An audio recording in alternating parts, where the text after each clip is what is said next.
Koyuğa ruhsat ettiğinizde beraber olmaymanlar.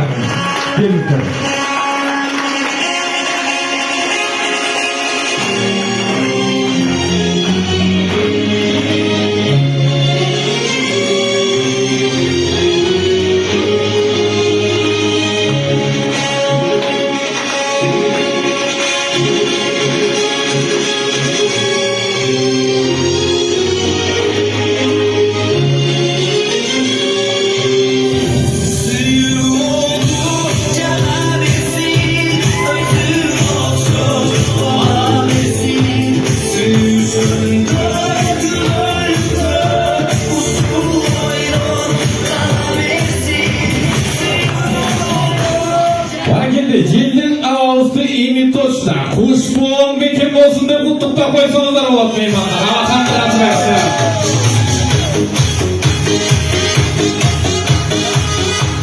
Anda mesela da meymanlar. Dalıyla usul minutturdu. Münakey bizden Altay Cingeviz'de bir zatulu. Hoştur kelip. Cildin havanın koluna tapşırıp ötkürdü. Andıktan toy baştaldı deydi meymanlar. Dalı usul minutturdu.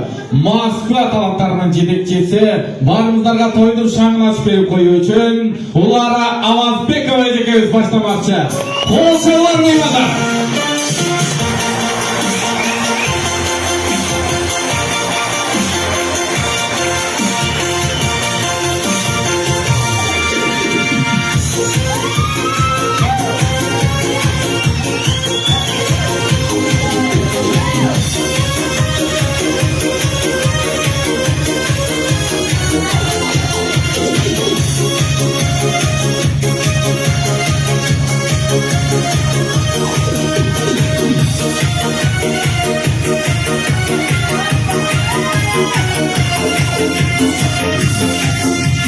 Thank